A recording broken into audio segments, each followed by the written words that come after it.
to be back in James chapter 4 here in just a moment. We kind of left off around verse, I think I advertised verse 8 when I was looking at website stuff, but it's really technically verse 7 is where we want to pick back up here in just a moment. And appreciate everybody's ability to be out and sharing our study with us. Aaron, if you would, can you grab that door for me back there? Thank you. And hopefully we can think a little bit about this idea of submit and resist, right? And that parallel or contrast between what happens when we do pursue after what God desires and Satan's response to that. But before we get back into our study, if you would, let's bow our heads together. We'll share in a word of prayer before we continue. Our Father in heaven, thank you for the day that you've given us, the blessings that you provide for us. This opportunity that we have to study your word, to appreciate your testimony this evening, we pray that we would appreciate the importance of submitting our lives to you and choosing to pursue that instruction and guidance that you provide, and recognize that Satan flees when we seek after you. Encourage us in that endeavor. Encourage us as we appreciate your word this evening. Strengthen us in our study, and we pray all these things through thy Son's name. Amen. All right, so Sunday morning I didn't quite get all of this conversation done, so I told you I'd come back to it, and I talked to you towards the end of our study about the fact that I believe there's divine order here, right? And what I meant by that is that if you want to resist the devil, you've got to do what first? You got to submit to God, right? The first thing you got to do is submit to God if you want to resist the devil, because if you try to resist the devil without God in the picture, it's going to be kind of impossible in a sense to be able to do that. So the important part to get in the proper order is to submit to God first and resist the devil in the same process. And how's the devil respond to that? Okay, he says he'll flee. Why? Here's the part we didn't get to. Why? Why would the devil flee when we submit to God and in so doing resist him? Why would that be a result, if you will, of submitting to God? They realize they don't have control on that. Okay, Satan will realize he doesn't have that same kind of control or power over you. Okay, he knows he can't win against God. He understands that the formidable opponent, if you will, that God is. And the closer I am to God, if Satan chases me, in a sense, for lack of a better description, that puts him where? Closer to God, which is where he does not want to be, right? He doesn't want to be anywhere near the light that is God in that sense. Now, I realize there's some symbolism to that. He was really close to God when he stood right in front of whom and tempted him in Matthew chapter 4. Jesus, right? And so you've got some of that happens. There are some moments where Satan kind of takes on, if you will. He has a conversation with God concerning what Old Testament character? Job, right? So there are those moments. I'm not trying to imply that Satan doesn't even make an attempt. But I think the imagery that James is trying to get us to appreciate is the closer to God we get, the further away from Satan we get, and partly because Satan doesn't want any part of the light that is what God brings to us, and the closer and the more submission that we give and grant unto God, then the better that works to our benefit. I'll pause and give you an opportunity to talk about that. But Satan still there tempting constantly. And it's interesting, right? Because because on one side you want to trust what James is saying, right? You know, and to flee means to do what? Run away, right? To go in the opposite direction of. So James is saying that when we submit to God, and then what's the second part before the flee? Resist the devil. So I'm drawing closer to God. I'm putting Satan in the background. And in that twofold process, Satan goes in the opposite direction. I would argue, Satan doesn't go away per se, but I do believe that the more we submit to God, the less the temptations are prevalent. I believe the more that we engage in our spiritual connectivity to God, the temptations decrease, right? And I think that's, by the way, by natural progression. Because if I'm walking in the light that is God, if I'm living and behaving as God would want me to, I'm not in the position to be tempted by Satan in the same fashion and in the same ways. And so when I'm submitting and resisting, he's fleeing, and it puts me in a better position to avoid the temptations altogether. Back up in the book of James earlier, I'm drawn away, tempted when I'm drawn away of my own lust and entice. Let that conceive, but bringeth forth sin. When sin's there, it brings death, right? He's talked about that process. We're still having that same conversation here, I think, in some ways. He just reminds us, if you want to defeat sin, you beat it at temptation. You want to beat temptation, you got to get Satan away from you. And if you want to get Satan away from you, you got to get closer to God. And it's really, in very simplistic terms, that simple. It seems that Satan backed off just to regroup and come back again. Maybe change tactics. I looked like in verse 8. He tells you to draw nigh to God, and God will draw closer to you. But then he gives you instructions on what to do, knowing that Satan never gives up. He'll change tactics. Yeah. And I agree. And I think we see, we do see that. And so let me go back to the illustration that we talked about earlier with Jesus, in Matthew chapter 4. How many times does Satan come to him in that basic same scene? 3 times, right? What's he do at the end of that process? He leaves. He eventually leaves. He eventually leaves in defeat. You could say that he's not done with Jesus. I would agree with that. He's going to put him through misery when it comes to the challenges that lead up to the cross. He's going to put him through challenges and temptations as it relates to the things they do to him in relationships with crucifixion. I get all that. But it is interesting to think about the fact that I just don't want us to lose sight of the idea that we can get away from him. That's what I'm trying to make sure we understand. We can get away from him, and you get away from Satan by getting closer to God. And I just want to be careful that we don't get this imagery that it's just always a continual hard-fought battle, in a sense. Closer to God, the easier that battle gets. Go ahead, John. The line I heard one time, nature abhors a vacuum. Yeah. And our brain and our attitude and our habits are the same way. Yeah. When we try to remove the lustful habits that we have to fill it with something else, or those temptations and those lustful tendencies are always going to be in front of us. When we fill ourselves up with God's will and God's His word and His plan, and bring ourselves closer to Him, and we fill up our time, and we fill up our attention, and we fill up our mind with godly things, that's less time and attention that we have on those lustful things. Right. That's what makes the resistance easier as time goes on, not eliminated. Right. You ask anybody that has ever dealt with an addiction, it never goes away. Right. But it does become easier to manage and easier to handle, because you've got your focus on a different thing, and you fill that void with the things that are right. True. And I think that the more we do that, the more we're able to overcome, because we're filling that void with the right things, rather than just trying to empty it, and just to allow Satan to come right back into the picture immediately after. Go ahead, Bob. The start of this verse, you're submitting to God. If you don't resist the devil, that means you're submitting to the devil. Yeah. And it might not just be one sin, but he's got a foothold, so it's going to be easier for him to entice you with a lot of other different things. Yeah. So you're submitting to him, and he is going to push you as far as he can. Right. And that's Romans 6, right?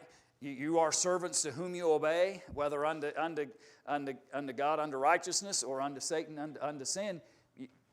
You've got to make a choice. And you're submitting yourself to one or the other at the end of the day. We just better choose wisely. when it comes to that. About the, Jesus was talking about that you clear out and you sweep it and you clean it, and then there's an evil, there's a demon, you get rid of that, you sweep it, sweep out your mind, clean it, and then more come back because you haven't put anything else in there. Yeah.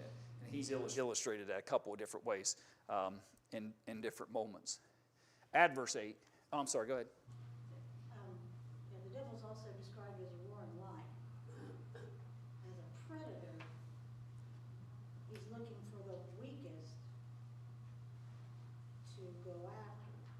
While we're submitting and resisting, that's not us. But we have to be pulling into that strength and that protection when we are the weakest. And then the predator can pounce. So that's why we have to do our part of this. Right. And I don't want to get into a study of we chase a rabbit, but my mind keeps going back to Job. And what's interesting about Job, when you think about it, is what was Satan's assessment of Job? Why was Job good in Satan's mind? Because God protected him, right? Because you're protecting him. That's the only reason why he likes you, right? That's Satan. That's paraphrased, but that's basically what Satan says. The only reason he's with you, Satan tells God, is because you've protected him and blessed him. What Satan didn't realize, no, God was blessing him because Job was submitting to him. And so the hedge, the protection, the benefit Job had was the integrity of his faith and submission to God. In that sense, did build a hedge. It wasn't that God arbitrarily made a buffer around him. It was the character of Job's relationship with God that created the buffer. And I think that can happen for anyone if we'll do that. And again, I'm not trying to downplay the idea that temptation just will poof, vanish, and never return. I get that that's not true. But I just want to make sure we recognize, though, because here's what happens. We can get into a mindset that, well, that's the human course, right? Satan comes back, he tempts me, I fail. He goes away for a second, he comes back, I fail. And we can get conditioned into thinking, well, that's just the way it goes.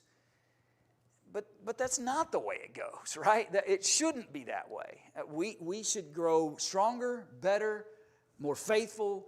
You know, as the days come and go, we should be getting closer to God in such a way that Satan is failing more and more with me. And because of that resistance towards him, I am distancing myself.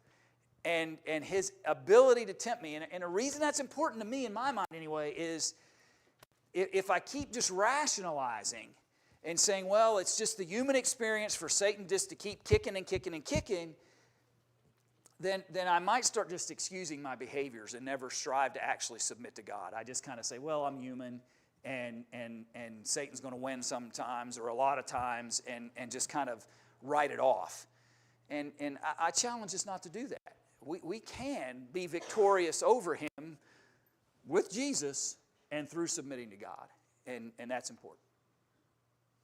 Any other thoughts? Go ahead, Danny. Just a couple of scriptures. Sure. 2 Chronicles chapter 15. The Spirit of God came upon Ezra, the son of Oded, and he went up to meet with Asa and said unto him, Hear ye me, Asa, and all Judah and Benjamin. The Lord is with you while ye be with him. If ye seek him, he will be found of you. But if ye forsake him, he will forsake you. And God has proven that's the case over and over again throughout history for those who pursue after and submit after him, and the benefit that brings and the consequence of not. Add verse 8, it's really the same thought. Draw nigh to God, and he will draw nigh to you. Cleanse your hands, ye sinners, and purify your hearts, you double-minded. Same principle we taught in verse 7, really.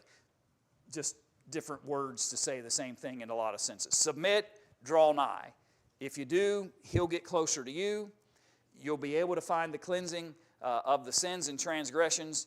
You'll purify your hearts. And it's interesting for him to use that phrase, double-minded. right? Purify your hearts, you double-minded. So just reflect with me for a minute. What kinds of double-mindedness has James dealt with in the letter thus far? You can't have God and go together. You can't have them together. I'm thinking about this text, though. Think about James, and think about some of the things that he said that would lead somebody to be a double-minded man. Showing partiality. Okay, partiality. I love the rich man who comes in dressed in fine apparel, but I entreat him well, but I entreat the poor man completely differently. Double-mindedness. What else?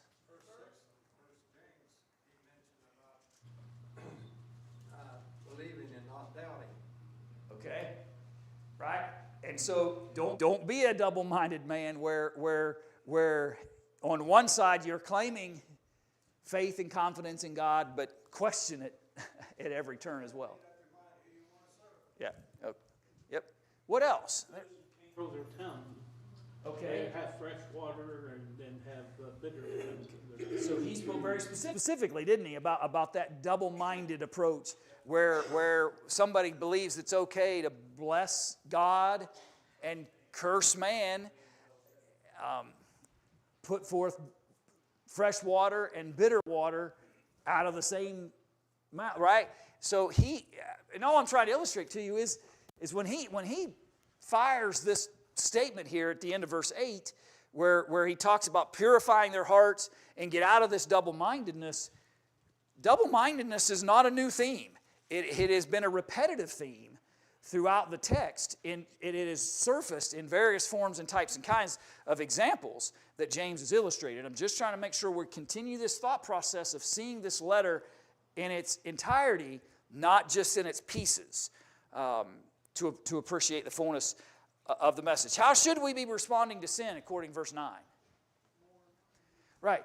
Be afflicted and mourn and weep. That is the proper response with godly sorrow towards sin. Let your laughter be turned to mourning and your joy to heaviness. Recognize the legitimate challenge that sin brings. Be honest about it. And feel the heaviness of it so that you'll want to do what? Get rid of it, right? If you ever carried something heavy, and if you're like me, and just about every man is in this sense, you only want to make one trip from the car, from the grocery store into the house, and you got 62 bags, right? And they're just draped. Your fingers are bleeding. And everything hurts, and you're aching every step of the way. But I love a challenge, and I'm going to get right one trip. But here's where I'm driving you. The feeling of relief when you finally go, oh, right. Now, nowadays with prices, though, it's not nearly as hard because you can't afford to have 32 bags. But anyway, you get the imagery I'm talking about. The relief of setting a heavy load down, right? And what that feels like when you've carried it and you've labored with it and you've drug it wherever it needed to go, and finally you can set it down. That's what we get. That's the feeling we should have with sin. We should feel that heaviness, right? We should feel that affliction and heaviness to want to say, why am I carrying this anymore? I need to set this down. I need to get rid of this. I need to set this aside. And what's it take to get to that point according to verse 10? Humility. Humility. You want it, when you decide not to carry the 32 bags is when you drop 7 or 8 of them simultaneously, right? and you destroy part of what's in there. And then you begin to realize that this wasn't worth carrying, right? This load was not worth carrying this way. We've got to get a consciousness about us when it comes to sin, that we feel the weight of it, so that immediately when we feel that affliction and weight, I say to myself, I don't want this. I don't want to carry this. This burden needs to be set aside, and have enough humility and honesty about myself to know it's true. And what you can't, nothing like getting old, right? And realizing that at 55 you can't do what you did at 25, right? You physically can't do it, and you've got to have enough humility to admit that, or you'll what? You'll hurt yourself trying, right? You'll hurt yourself trying. I've got to have enough humility about me to say, you know what, this sin is hurting me. This sin is affliction to me. This sin is a burden to me. And I've got to be honest about it and get it off of and be done with it, so that I can actually submit myself to the Lord in the right ways. And then what's the result of that at the end of verse 10? Yeah, then He lifts me up, right? I humble myself before Him, quit acting like I can do all this like Superman, and let God lift me up, and have enough humility to appreciate the need for that in my life. Your thoughts, questions through the first 10 verses? James chapter 1 and verse 8, a double-minded man is unstable in all his ways. Yeah. So that theme repeats in various moments in the text. Let me run you to the questions real quick. I'm going to try to do it this way from now on, by the way, for the rest of this series, all 2 lessons around my nerves left. But it's hard for me sometimes to think about the questions while I'm in the midst of conversation, but I'll try to take it in chunks and then go back and use them to summarize. So go back and think about the first 10 verses with me. So where do challenges and conflicts come from? Right, selfishness, our own lust, things we want to consume within ourselves. What 2 reasons were given as to why we do not receive the things we need or want? We ask amiss, right? And because we want to do what? Consume them, right? Consume them in our own bellies, the text says. What do we become if we are friends with the world? Enemies of God.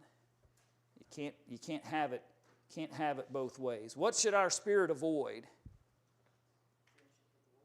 That friendship and that kinship with the world. What does God desire to give? More grace, and it comes to whom? To the humble. How do we get the devil to flee from us? That's been our conversation tonight. Submit to God, right? Submit to God, which takes that same humility we've been talking about. What happens when we draw near to God? We talked a little bit about this. I didn't really emphasize it too much tonight, but He comes near to us. We draw nigh to Him. He draws near to us. Greatest illustration, in a lot of ways, to me, the great picture of that is the prodigal son, right? And that imagery within that parable, the father's been watching and waiting. And finally, the son comes to himself, realizes the sin and consequences of those sins are awful, and he needs to beg his father's forgiveness, and he starts to come home, and when the father sees him drawing nigh, what's the father going to do? He runs, right, and embraces him. That's the imagery here, right?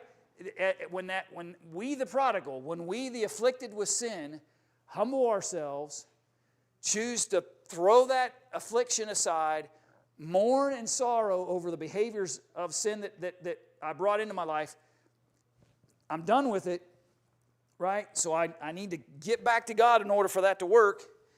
And as I start drawing nigh to God, He draws nigh to me. And that's the picture that James was driving at in this text. What should sinners seek to do? become cleansed and find justification through humility towards God. And we've been talking about it. How should we react to sin in our lives? Right, to mourn, to sorrow, to be afflicted over it. And if we are willing to be humbled by our sins, what will God do for us? Yeah, he'll the humility that it takes, He will then lift us up. That was verse 10. All right, so there's a slight segue. They're connected, but there's slight segue here for a couple of verses in verses 11 and 12. So he said, beginning in verse 11, speak not. Let me just shrink that just enough that we can see a little more of it. Speak not evil one of another, brethren. He that speaketh evil of his brother and judgeth his brother speaketh evil of the law, and judgeth the law. But if thou judge the law, thou art not a doer of the law, but a judge. There is one lawgiver who is able to save and to destroy. Who art thou that judgest another? Now, it's interesting. That's still part of this context that you see through verses 1 through 10. This conversation that James has been having about submitting to God and resisting Satan, and this law of liberty that he's talked about earlier in the narrative. So, it's interesting. Who ultimately decides whether I'm submitting to God or not? Right, God does, right? Now, again, I keep reminding you, who's the audience? All right, 12 tribes scattered, right? These are people of Jewish background who were converted to Christianity. That's James's audience. With that came a lot of folks who tried to combine what? Both laws, right? They kept trying to combine both laws, Judaism and Christianity, and those two things can't mix as laws because one was intended to bring us to the other, and the other is a law of grace that the first law could not provide. So, just trying to remind you, right? Keep that, because that's his audience. So what do you say to that guy that refuses to circumcise his son on the 8th day? Yeah, right? Right? That's what James is saying. If you tell that guy that he doesn't belong to God, you haven't submitted to God, you don't belong to Him because you didn't circumcise your son on the 8th day, or you don't head to Jerusalem on the Passover anymore, or you don't, right? Just pick one. And James says, who are you to judge your brother over whether or not he's submitting to God or not? There's only one what? There's only one lawgiver. That's verse 12, right? There's only one lawgiver who's able to save and to destroy.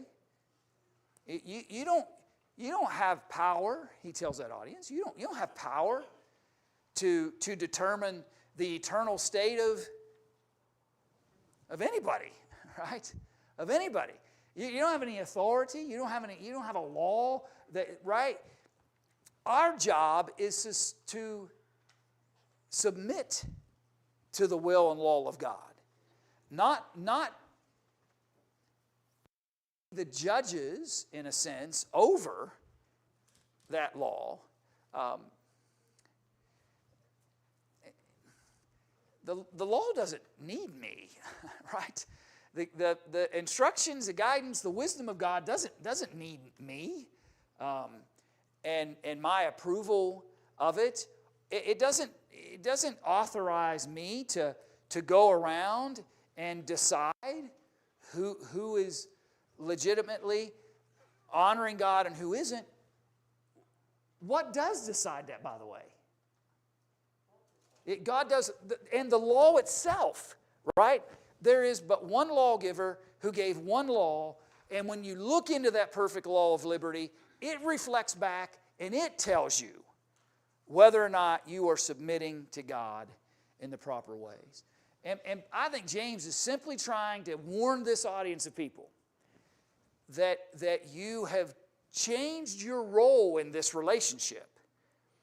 If you are walking around and telling your brothers and sisters in Christ, because they don't measure up to some standard that you have created, that they aren't living as God would have them to live.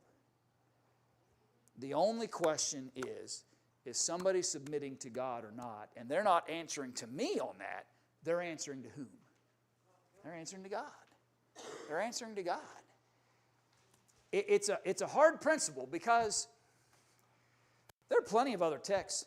The Bible tells us that if a man be overtaken in a fault, ye which are spiritual do what? Restore such a one in a manner of meekness, right? Right? He that converteth the sinner from his sins saveth a what? Saveth the soul from death, right? Right? We can point to those texts that clearly illustrate that we have a relationship one to another, to want to encourage each other, to avoid sin, to stay out of sin, to recognize the consequences.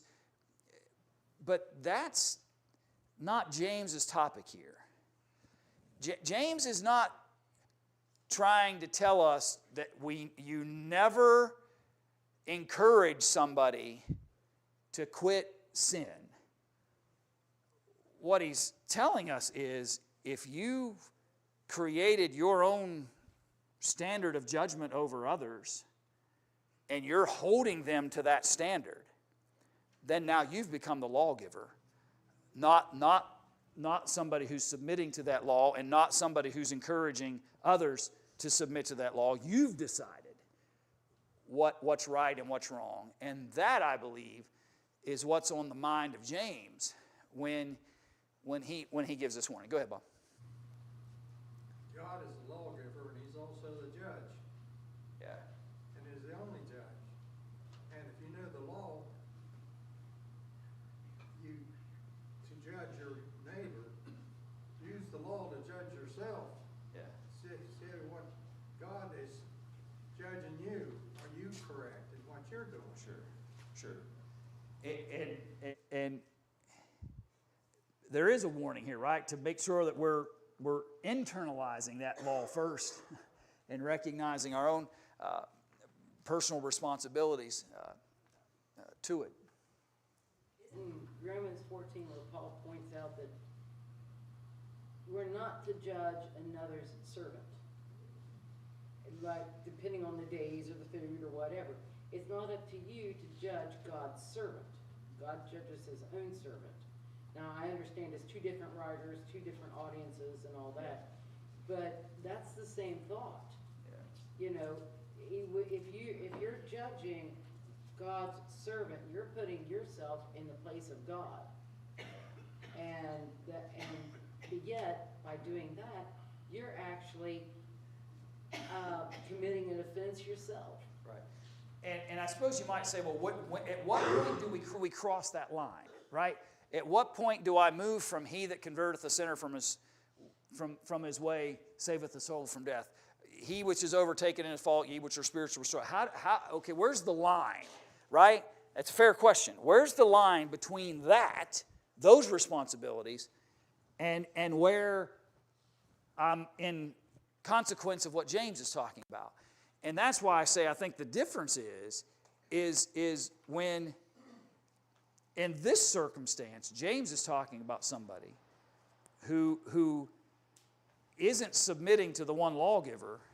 They've created their own standard by which they're holding other people to. And I believe in this context, it's the Old Testament law. That's James. That's the letter. But it could be anything that I've devised where I'm no longer encouraging somebody to look into the perfect law of liberty. I'm telling them, this is what you need to do, this is what you must do, and I'm making that determination. Now I've overstepped, and I've gone beyond any kind of instruction or guidance that God has provided. And we've got to be careful. I try to be very cautious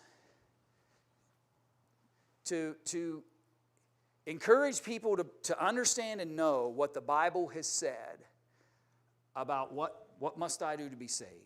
How can I avoid the consequences of hell? How can I fight, right? But at the end of the day, no one will stand before Brian Price and give an answer, right? They're going to only be obligated to one lawgiver, and their response is to his will. I have never saved nor condemned anyone to an eternal state. I have never. That authority doesn't rest with me, and I've got to be careful. Are there things that I would do that you wouldn't? Yes. Are there things that you wouldn't that I would? Yeah. Right? And we start judging one another over those matters without the law of God behind it, where it's actually Him making the determination. That's when we get ourselves in trouble as it relates to James's conversation here. We also have to keep in mind that a lot of Jews not only were held to the thinking of the law and the Mosaic law, but also the laws, I put in quotes, that were traditions established by the Jewish leaders that were extra, but were lacking at the same time. And so for them, it would have been very, very easy to cast judgment on those that did not adhere to even those traditions. See, there's a time and a place where judgment does come into play, and for the benefit and the sake of saving the soul of one's error. But you even look at what Jesus had said. Where do we have to start? We start with ourselves, removing the beam from our own eye before we take the speck from the cherries. In this context, and I think that you were correct in pointing out the group of people to whom this was written, that were trying to meld together a way of thinking that was leading to something better, but they were having a hard time letting go of that older way of thinking. And that's what opened the door to this conflict of what would be right before God, because they didn't fully grasp what Jesus is coming and the promise being fulfilled was all about. So even when judgment is appropriate, it still starts with a humble heart, starting with ourselves, and that opens up the door for us to have the right attitude when we're trying to help the other person. Why would James refer to this as evil? Because it's not so much about the right attitude, it's about the letter. What was it in writing? What was it in tradition? So even the motivation was wrong. Yep, I agree. So if you jump to your questions real quick. So why should we not speak against our brethren?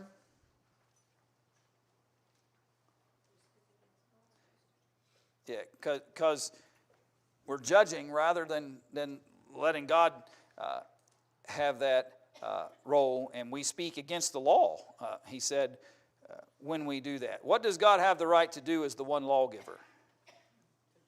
Yeah, he's the judge. Now, I wanted to get to this question because I gave you a handful. Let's look at these other verses real quick just to kind of see some other context of the idea of passing judgment. Let's go to Matthew 7 to start. So this popular one, right? It's popular in verse 1. Unpopular, verse 2 forward. Because verse 1 is very simple. Judge not that you be not judged. Because if you just accepted verse 1 without anything else that Jesus said, then you might just draw the conclusion that no judgment whatsoever is ever appropriate. It's all wrong. It's not what he said.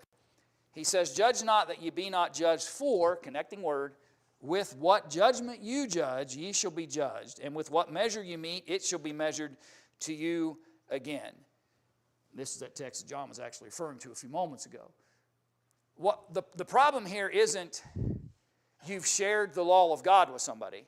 The problem here is you've passed judgment on another person, but never have what? Applied that same principle to yourself. You're ready to apply it to others, but you've never applied it to yourself. Why do you behold the mote that's in your brother's eye, but you don't even consider the great big beam that's in somebody else, or in your own eye, he says. Or wilt thou say to thy brother, let me pull out the mote out of thine eye, and behold, a beam is in thine own eye. I can tell you what, if I've got a speck in my eye and you got a plank in yours, you're the last person I want sticking your finger in my eye, right? I don't trust you to deal with that small speck when your vision is hindered by a much larger problem. This hypocritical approach towards judgment has always been condemned from the eyes of God. Thou hypocrite. Not you can't ever help your brother. The hypocrisy is you haven't gotten rid of the beam first. First cast out the beam out of thine own eye, and then shalt thou see clearly to cast out the mote out of thy brother's eye. And casting judgment upon others without ever applying the law of God to yourself first is never okay. And we, truthfully, even if you think about this imagery, we create more problems than what there were to begin with.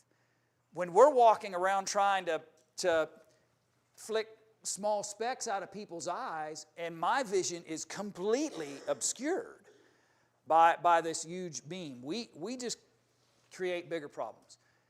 Righteous judgment requires honesty, humility, no hypocrisy. All of those things are necessary in this process. Let me jump to the last one, verse 46 of Acts chapter 13. Then Paul and Barnabas waxed bold and said, it was necessary that the word of God should first have been spoken to you. But seeing ye put it from you, and judge yourselves unworthy of everlasting life, lo, we turn to the Gentiles. And here's the quick thought I want to make sure we see as we close tonight.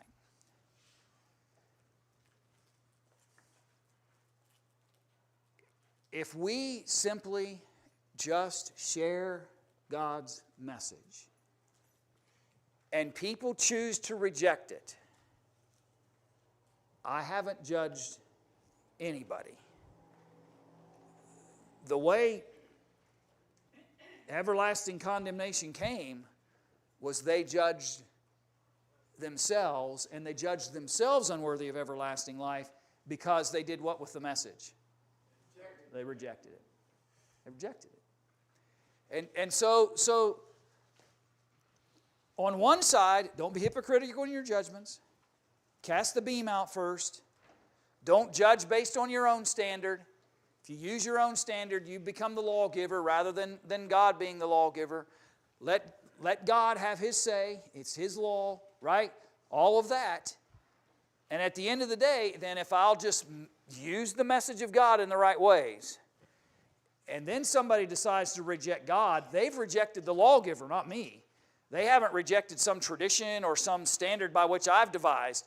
If they turn away from what God has said, I didn't judge them. They've judged themselves unworthy of everlasting life. I'll give you a brief moment maybe to bring that back up Sunday before we move on. But I wanted to plant that seed before we closed tonight.